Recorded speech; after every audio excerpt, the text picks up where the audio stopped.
സമയത്ത് കിട്ടണ ജാതിപത്രി എൻ്റെ അമ്മാമ്മ എങ്ങനെ ഉണക്കണേന്ന് നോക്കാം. ചീഞ്ഞതും നല്ലതും വെവ്വേറെ അടർത്തിയിടും. ഇതിന് ശേഷം സാധാരണ അടുപ്പിൽ കനലിലാണ് ഉണക്കിയെടുക്കുന്നത്.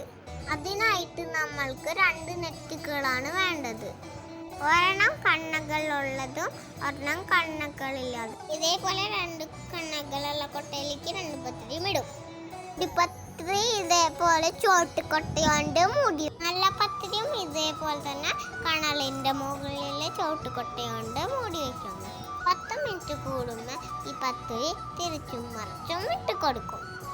ഇങ്ങനെ ഇടുന്ന ധാരാളം വെള്ളം കാണാൻ പറ്റും. അത് കുഴപ്പമില്ല. 3-4 പ്രാവശ്യമാകുമ്പോഴേക്കും ഈ പത്രി ഇതേപോലെ ഉണങ്ങി കിട്ടും. നല്ല പത്രി മാത്രമല്ല പൊടിപ്പത്രിയും ഇതേപോലെ ചെയ്യണം. അമ്മാമ്മ ഉണക്കുന്നതൊക്കെ കണ്ടില്ലേ? ലൈക്ക് ചെയ്ത് സപ്പോർട്ട് ചെയ്യാൻ മറക്കല്ലേ.